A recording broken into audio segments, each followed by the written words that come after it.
Afrika da gire.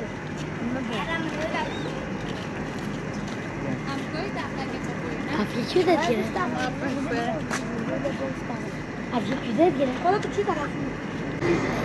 Yok değil.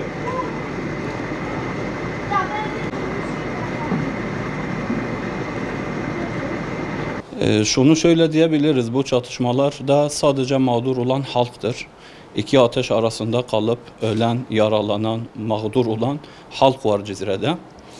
Kesinlikle savaşın sivillerin arasına taşınması bu yanlıştır. Bunun olmaması lazım.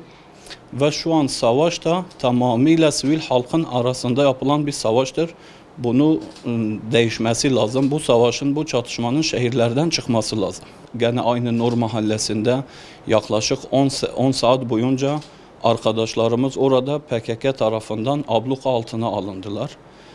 O günde de bu mağduriyetler tabii kendi açımızdan yaşandı. Bu halkla fazla şey değildi. O dönemden bu döneme de bu çözüm süreciyle ilgili çözüm süreci ortada olduğundan dolayı devlet bu konulara el atmadı, müdahale etmedi. Bu kadar yanlış giden şeyleri parti olarak dile getirmemize rağmen devlet bunu iyi okuyamadı, analizini iyi yapamadı. Ta ki süreç buraya kadar geldi yani. Bizim Nur Mahallesi'nde iki gönüllümüz, biri kolundan olmak suretiyle, biri de ayağından olma suretiyle iki gönüllümüz yaralanmıştır. Aynı zamanda değerli bir şahıs olan mütedeyyin kanaat önderi Şeyh Bahattin Sevinnik de iki ateş arasında kalıp şehit olmuştur. Bunlarla birlikte birçok sivil daha vurulmuştur Cizre'de. Kimi çocuk, kimi kadın, kimi yaşlı. Verilen sayılara göre 17-18 tane sivil öldürülmüş bugüne kadar.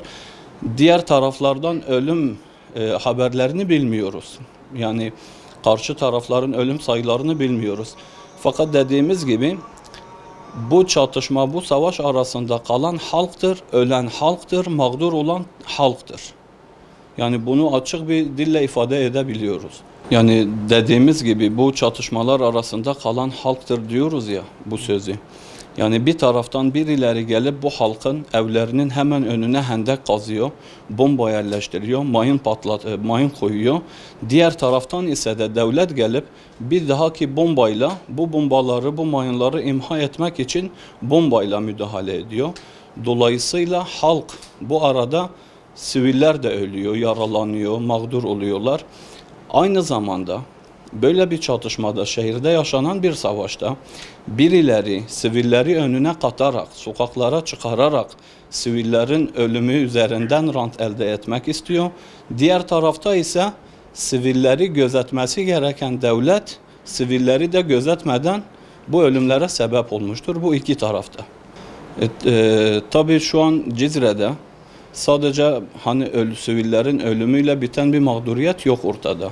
8 gündür Cizre'de elektrik kesintileri yaşandı, su sıkıntıları vardı, gıda sorunu vardı, hastaların hastaneye gidememe sıkıntısı vardı.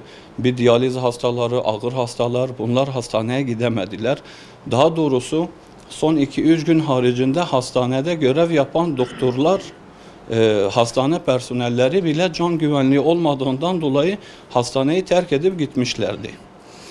Bir diğer taraftan da hükümet kanadından yapılan açıklamalarda işte efendim halka gıda yardımı yapılıyor, gıda ihtiyacı yok, elektrik kesintileri yok ya da sivil ölümleri yok.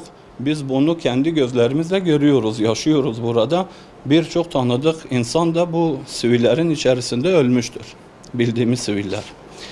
Yani iki taraftan da olayları doğru anlatan bir görüntü yok. Tamamıyla mağdur olan halktır.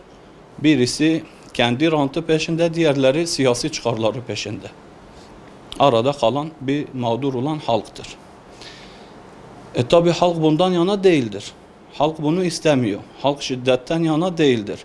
Halk bu geçtiğimiz seçimlerde oyunu huzurdan yana kullanmıştır. Bir huzur olsun, bir barış ortamı olsun.